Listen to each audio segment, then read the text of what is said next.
Assalamualaikum warahmatullahi wabarakatuh. Halo kawan pajak, kembali lagi bersama kami di podcast KPP Pratama Makassar Selatan.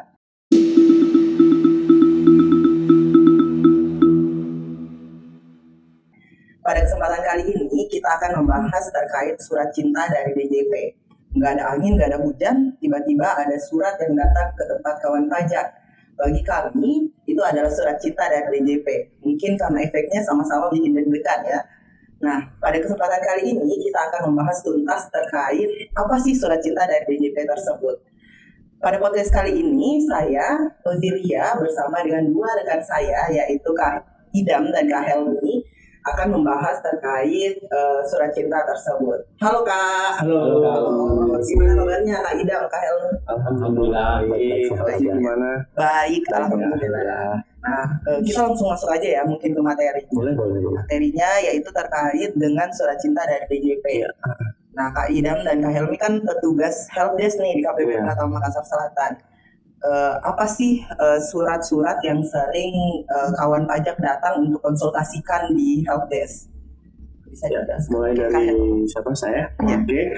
Jadi sepengalaman kami itu banyak wajib pajak yang konsultasi di helpdesk itu menanyakan terkait surat SP2DK pertama, terus STP surat tagihan pajak, sama surat teguran dan surat himbauan. Itu 4 yang paling sering ditanyakan kepada kami sih. Itu yang 4 paling sering berarti. Iya, paling sering. Mungkin banyak surat lain, cuman keempat ini yang paling sering ditanyakan di helpdesk. Nah, bisa dijelasin nggak Kak, keempat surat ini apa aja? Iya, mungkin saya aja yang jelasin. Oh iya, boleh Kak Idam. Nah, jadi tadi ada 4 ya surat yang telah diberitahu oleh Kak Helmi. Yang pertama itu ada SP2DK. SP2DK itu apa? Panjangannya itu surat permintaan data dan atau keterangan. Jadi maksudnya apa itu? Maksudnya adalah surat yang diterbitkan oleh Kepala Kantor Pelayanan Pajak yang bertujuan untuk meminta penjelasan atas data dan atau keterangan yang diperoleh dari data kami dari sisi DJP dan terjadi perbedaan dengan data yang dilaporkan oleh wajib pajak. Jadi karena adanya selisih atau perbedaan tersebut, makanya dari kantor pajak mengirimkan surat untuk permintaan penjelasan dan atau data dan atau keterangan. Gitu.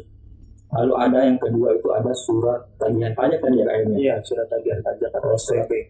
Kalau surat tagihan pajak itu sama surat yang diterbitkan dari kantor pelayanan pajak juga, tapi itu diterbitkan atas tujuan untuk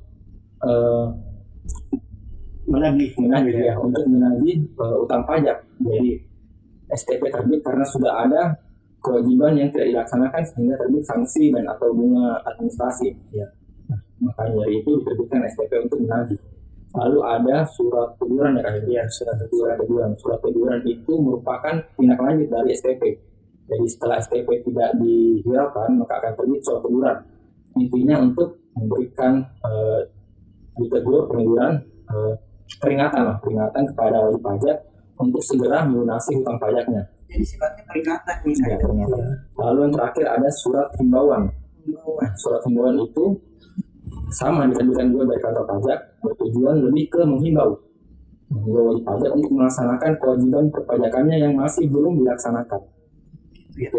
Jadi keempat tadi aja udah beda banget ya Kak. Yang pertama ada yang minta data, mungkin ada yang beda nih dari yang didapat di DJP sama yang dilaporkan wajib pajak.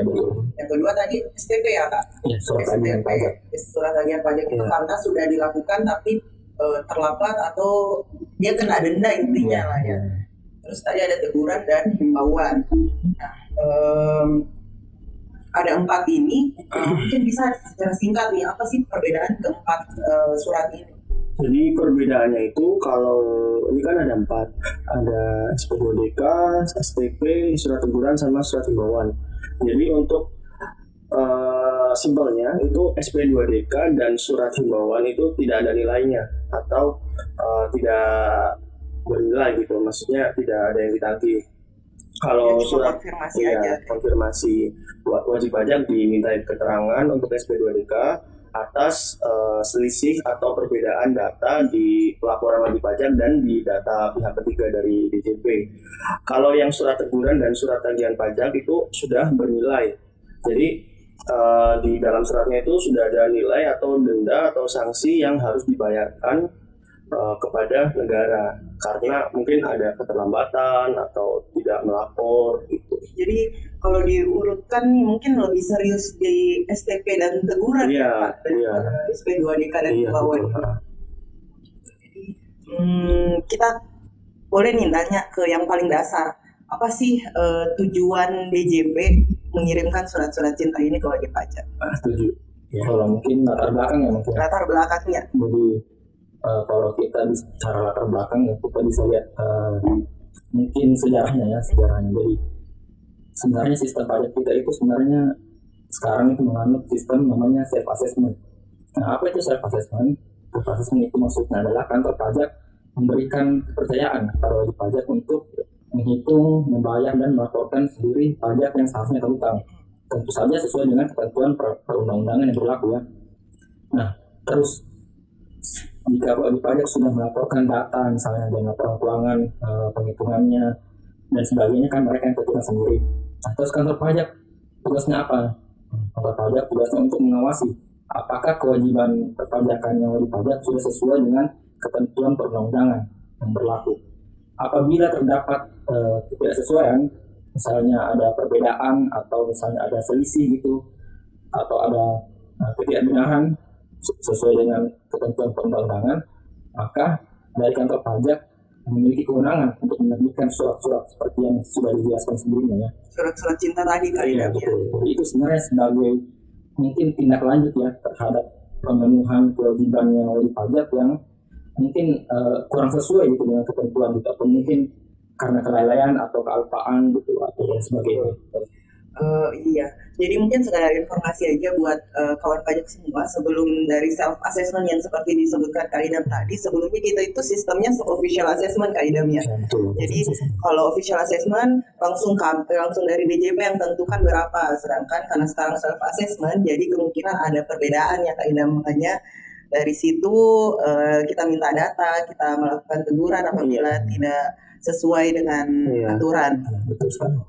Nah, jadi sebenarnya kalau misalnya kita dan kawan pajak semua melakukan kewajiban perpajakannya dengan baik, sesuai dengan aturan seperti yang disebut Kak Idam tadi, harusnya nggak perlu takut dong dengan surat-surat cinta ini ya. Harusnya nggak perlu. Ya, aman-aman aja berarti ya. Kita kan sudah diberi kepercayaan nih sama negara untuk melaporkan, menghitung dan monitor sendiri. Harusnya kita ya mematuhi itu gitu. Apabila sudah sesuai aturan berarti nggak perlu takut. Nggak perlu. Dan juga misalnya wajib pajak bingung misalnya dengan ketentuan perundang-undangan, misalnya mereka susah memahami ketentuan perundang-undangan karena kan kadang bahasanya mungkin bahasa undang-undang banget gitu. Agak ribet ya bagi wajib pajak ya. Ya kemungkinan bagi beberapa gitu. Jadi kita juga ada namanya layanan konsultasi.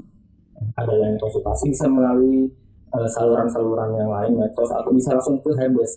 Jadi kita sebagai penyuluh pajak, jadi sekarang tugasnya ada penyuluh pajak, kita selalu siap sedia gitu untuk menjawab, membantu wajib pajak di helpdesk. Dan kita juga sering mengadakan yang namanya sosialisasi ya kan? Iya. Di sosialisasi, jika ada aturan-aturan baru kita sosialisasikan dengan wajib pajak. Jadi sudah banyak sebenarnya sarana-sarana. Di follow aja nih medsosnya KPP Makassar Selatan atau channel-channel dari Ditjen Pajak yang lain, pasti akan diinformasikan. Jadi harusnya wajib pajak nggak perlu takut dong kalau misalnya ada aturan baru atau hal-hal baru yang mungkin takutnya nggak tahu nih jadi malah kena denda. Kan kita sering adain sosialisasi. Sebenarnya analoginya tuh kalau gini aja, kalau kita naik motor terus kita bawa surat-surat lengkap, SIM, STNK dan segala macam, terus kita pakai helm, tidak melanggar lalu lintas, kita kan nggak bakal takut kalau di depan ada polisi atau gimana kan gitu. Simpelnya. Ya benar banget. Nah, lanjut nih Kak ya. Ada pertanyaan nih dari wajib pajak. Nah, kok bisa sih suratnya baru terbit dikirim, padahal itu misal STP kena karena tidak lapor. Oh, maksudnya mungkin ya apabila ada tunggakan yang misalnya dia baru diterbitkan sekarang 2022 tapi STP misalnya yang disebutkan Kak Helmi tadi, STP itu dari masa dan tahun pajak 2019 misalnya nih Kak. Kok bisa kayak gitu nih? Ada wajib pajak yang nanya nih. Sebenarnya wajib pajak itu jangan kaget karena DJP itu diberi kewenangan oleh negara untuk memeriksa kewajiban perpajakannya wajib pajak semua itu 5 tahun ke belakang.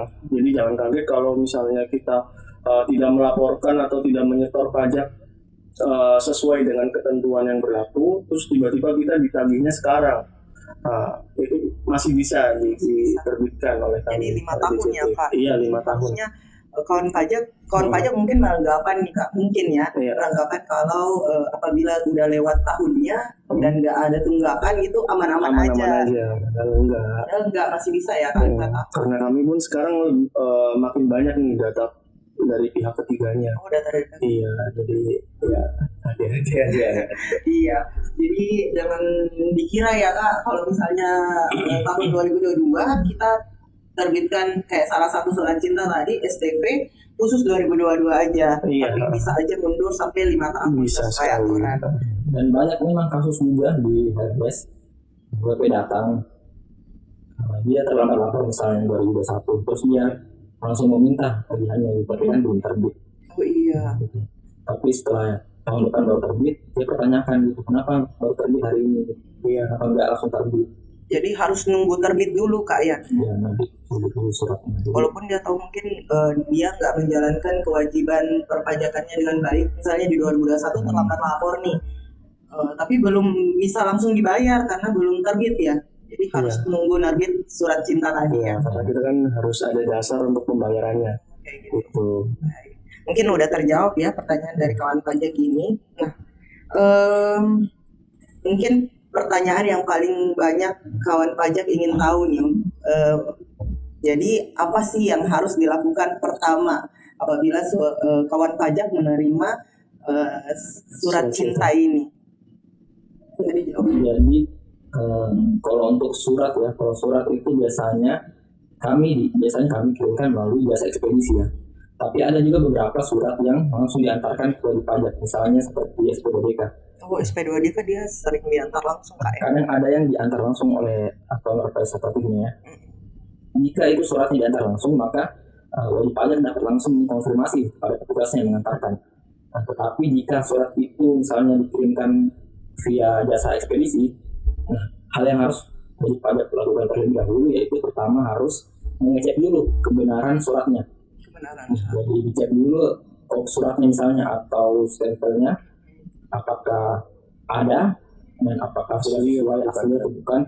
Jika bingung bisa memfotokan suratnya dan menghubungkan dan menghubungi KWP terdaftar untuk menanyakan kebenaran suratnya. Jadi intinya pertama yang harus dilakukan oleh kawan pajak apabila tiba-tiba ada nih ketemu surat cinta datang dari lewat pos misalnya ya kan, berarti mereka harus memvalidasi terlebih dahulu ya.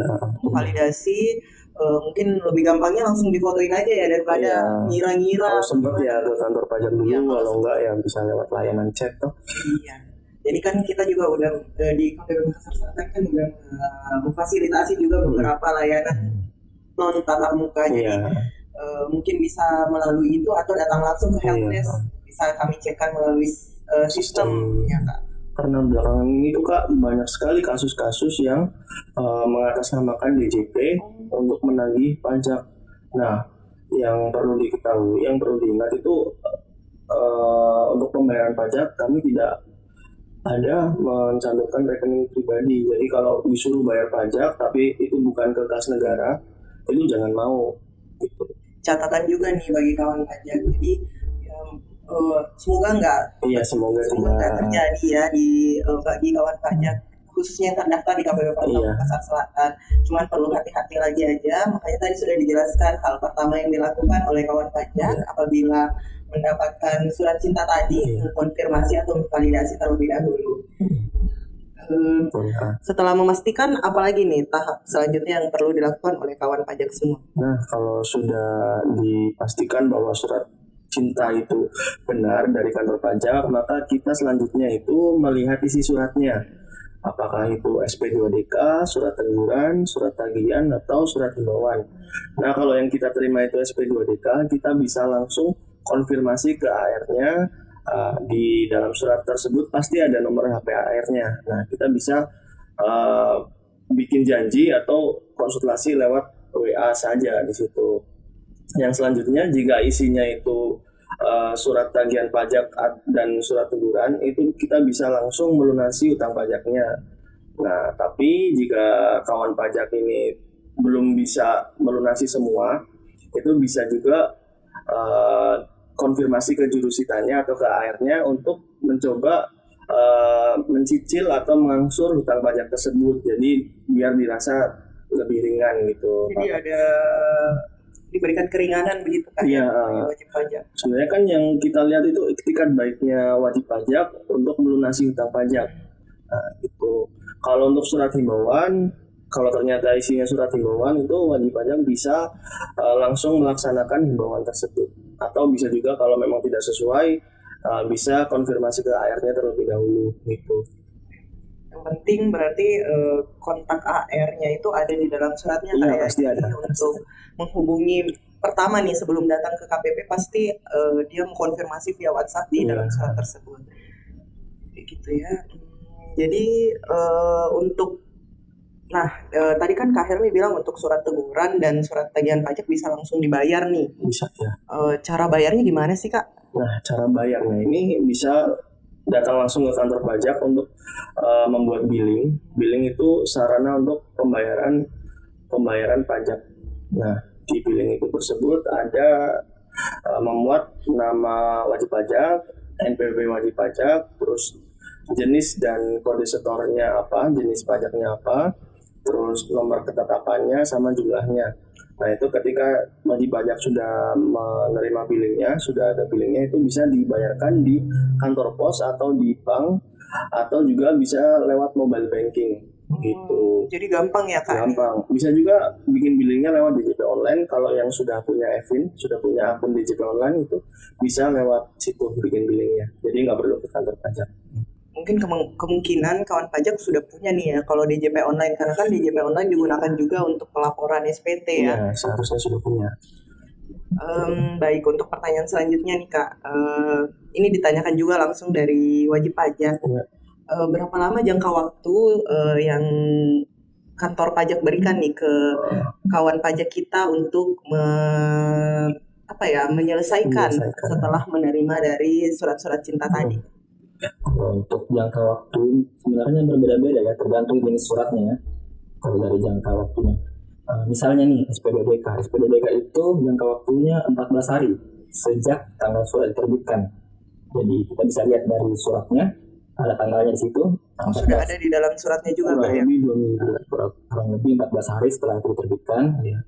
Itu harus segera dikonfirmasi atau disampaikan ke AR-nya terkait kekurangan datanya atau misalnya perbedaan datanya. Nah, terus STP itu 1 bulan. STP dia 1 bulan Kak ya? 1 bulan sejak tanggal diterbitkan juga. Sama dengan surat teguran. Jadi sebenarnya kalau dibilang jangka waktu itu tergantung jenis suratnya. Dan di suratnya itu sebenarnya sudah tertera Kak, gitu, sampai kapan jangka waktunya. Gitu. Jadi walaupun wajib pajak tidak tahu berapa lama jangka waktunya, ini jenis suratnya ini jangka waktunya segini gitu. Di suratnya itu sudah menjelaskan. Jadi sebenarnya tinggal dibaca baik-baik aja. Isi suratnya itu sudah mencakup semuanya gitu, apa yang ditanyakan, apa yang diminta. Kalau misalnya ada utang pajak berapa nominalnya, sampai dengan tanggal berapa harus segera dilunasi. Sudah lengkap di dalam suratnya Kak ya? Dan kontak yang bisa dihubungi, itu nama AR-nya dan sebagainya. Karena kebanyakan Kak wajib pajak pas terima surat itu langsung khawatir gitu, makin panik duluan ya. Baru lihat dulunya aja kantor pajak tuh langsung panik. Iya, mungkin nggak sempat baca baik-baik. Iya, betul. Padahal kalau dibaca baik-baik sebenarnya sudah jelas gitu masalahnya apa. Jadi sebenarnya sudah jelas di suratnya Kak. Nah, kita baca baik-baik aja. Nah, kan tadi 3 Kak, surat himbauan sendiri ada jangka waktunya nggak Kak? Kalau surat himbauan itu tergantung jenis himbauannya Kak. Misalnya kalau dihimbau untuk melaporkan SPT tahunan misalnya, berarti kan dia jangka waktunya sampai dengan akhir Maret ya. Akhir Maret untuk orang pribadi. April untuk badan. Jadi tergantung jenis himbauannya.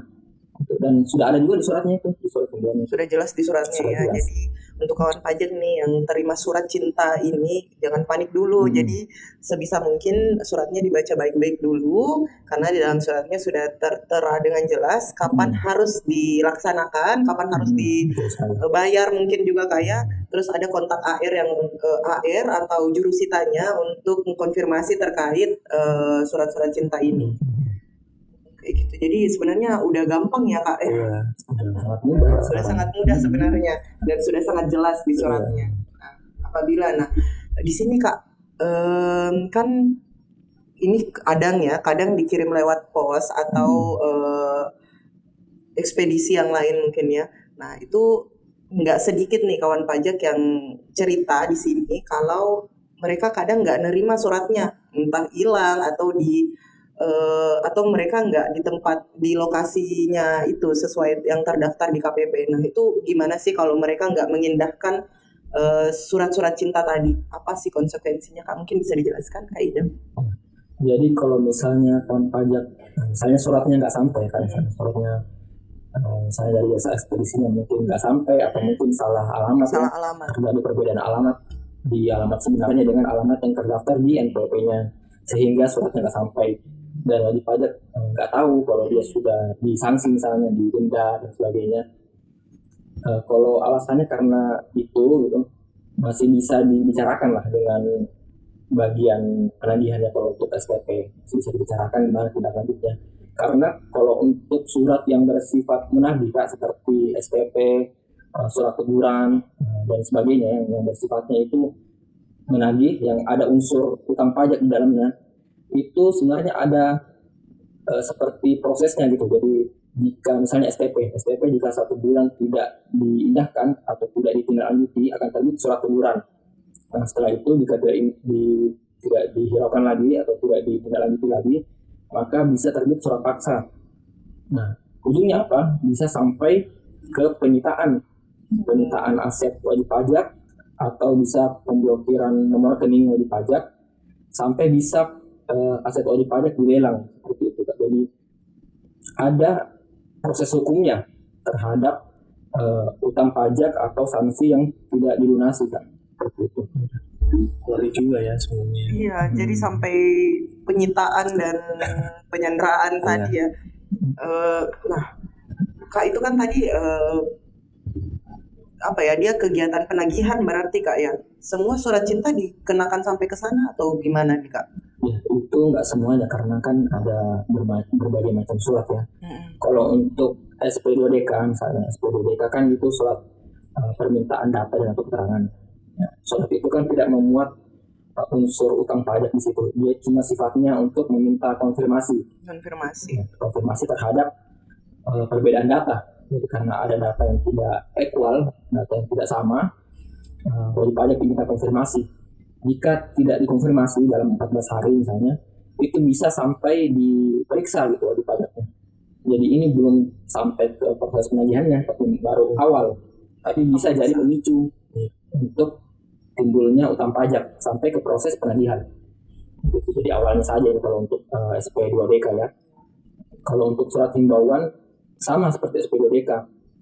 Jadi kalau himbauannya tidak dilaksanakan dan telah lewat jangka waktunya, bisa terbit utang pajak, baik itu sanksi maupun bunga administrasi ya. Jadi sebenarnya SP2DK dan surat himbauan itu cuma kayak awalnya aja. Ujung-ujungnya sama ya. Ujungnya kayak pelajaran. Karena memang kan proses bisnisnya kantor pajak kan kayak gitu ya. Jadi memang apabila ada yang tidak sesuai, mungkinnya nanti akan diterbitkan surat tagihan tadi untuk dilakukan selanjutnya kegiatan penagihan berarti Kak. Jadi seharusnya jadi perhatian lebih nih bagi kawan pajak semua ya terkait surat-surat cinta ini. Jadi perlu diingatkan juga untuk wajib pajak yang yang alamatnya berbeda tuh, yang dari NPWP sama yang aslinya itu segera saja diupdate di KPP atau lewat email juga bisa, karena itu biasanya yang menjadi surat tagihan atau surat-surat cinta yang lain itu menumpuk. Jadi banyak, nggak sedikit juga wajib pajak yang biasanya kadang datang ke helpdesk tahu-tahu sudah punya tagihan banyak, ternyata dia sudah pindah alamat dan tidak langsung memberitahu ke kantor pajak gitu. Jadi kan kita nggak tahu. Jadi hal ini udah sering terjadi nih Kak Helmi ya? Iya, Sudah banyak ya. Dan Jadi- sebenarnya surat itu juga sebagai pengingat juga Kak. Jadi kalau misalnya wajib pajak dikirimkan misalnya surat tagihan karena dia misalnya terlambat atau tidak lapor seperti masa, itu sebagai pengingat juga bahwa dia Iya. harus melaporkan. Sebenarnya ada kewajibannya nih. Betul. Jadi kalau dia tidak tahu bahwa dia dikenakan sanksi ya, selama itu juga dia nggak melaksanakan kewajibannya, dan sanksi dan bunganya dia makin lama makin bertambah seperti itu. Kawan pajak juga mungkin banyak yang bukan nggak tahu ya Kak, mungkin lupa. Jadi kalau misalnya nerima surat, mereka jadi ingat lagi gitu. Iya. Oh harus lapor nih tiap bulan. Kalau kan tadi kita masuk ke STP nih Kak ya. Kalau STP sendiri kira-kira STP apa sih yang paling sering dikonsultasikan ke helpdesk? Yang sering yang sering itu STP terkait keterlambatan melapor, baik itu SPT tahunan dan SPT masa PPN. Sebenarnya yang berat itu PPN sih Pak, karena dia kan dendanya per bulan. Jadi 1 bulan itu tidak melapor atau terlambat melapor, dendanya 500.000. Wow. Lumayan kan? Itu setahun aja udah lumayan. Padahal kalau lapornya itu, lapornya itu padahal gampang sekali. Jadi gitu Pak. Jadi untuk lapor masa PPN, kalau tidak atau terlambat lapor dia kena denda 500.000. Jadi perlu diperhatikan karena banyak wajib pajak tuh yang menganggap kalau mereka tidak ada pekerjaan atau tidak lagi ada kontrak gitu, dia beranggapnya nggak usah lapor. Padahal seharusnya ada atau tidak ada pekerjaan harus tetap dilapor Kak ya. Jadi iya nih, ini ada pertanyaan juga nih dari kawan pajak. Dia katanya udah nggak kerja, nggak ada penghasilan, tapi dia PKP nih. Tapi karena dia menganggap kalau ya udah saya kan nggak ada kegiatan nih, nggak bayar pajak, nggak bayar PPN, kenapa harus lapor? Jadi jawabannya itu mungkin Kak ya. Iya. Jadi ada atau nggak ada kerjaan tetap harus lapor. Kasian juga kalau nggak ada kerjaan tapi harus bayar denda yang 500.000 per bulan lagi. Lumayan. Namanya juga sistem serba sebenarnya. Jadi wajib pajak sebenarnya dituntut untuk mencari tahu sendiri untuk kewajiban pajaknya. Tapi kita juga memfasilitasi ya, bukan kita lepas tangan gitu. Jadi wajib pajak mencari tahu soal kewajiban perpajakannya, kita juga sudah sediakan fasilitas banyak ya. Di Sosialisasi tadi. Ya, sosialisasi. Di website juga ada di pajak.go.id dan masih banyak lagi. Di medsos BJP juga sudah banyak sering video-video misalnya video reels, di TikTok ada video TikTok untuk mengedukasi. Jadi sudah banyak sekali kalau info-info itu. Tinggal wajib pajaknya aja mau cari tahu atau memang mau mungkin tidak peduli gitu ya. Jadi sebenarnya nih dari semua pembahasan tadi nih Kak, jadi kalau misalnya kawan pajak tahu dengan jelas alur dari surat-surat cinta ini, sebenarnya nggak perlu takut ya Kak, nggak perlu panik dulu. Jadi sudah ada dengan jelas, mungkin tertera di suratnya sendiri atau ada layanan konsultasi lainnya yang disediakan dari situ. Jadi nggak perlu takut nih Kak ya. Iya, jangan takut. Karena sebenarnya ketakutan itu sebenarnya dasarnya muncul karena ketidaktahuan Kak. Kalau kita tahu sebenarnya kita jadi lebih kalem gitu kan, lebih santai hadapinya. Catat Quotes. dari Idam. Oke, ini pertanyaannya juga udah habis Kak dari kawan-kawan pajak semua. Makasih banyak ya Kak Idam dan Kak Helmi. Sama-sama Kak. Waktunya hari ini mungkin semoga bisa menjawab pertanyaan-pertanyaan dari kawan pajak di rumah. Oke kawan pajak, jadi mungkin cukup sekian pembahasan pada Podmex kita kali ini. Tidak lupa saya mengingatkan kepada kawan pajak semua, apabila ada pertanyaan silakan menghubungi layanan non tatap muka kami di bawah ini. Silakan dicatat dan jangan sungkan untuk dihubungi. Mungkin cukup sekian untuk Podmex kali ini. Jangan lupa komen, like, dan subscribe.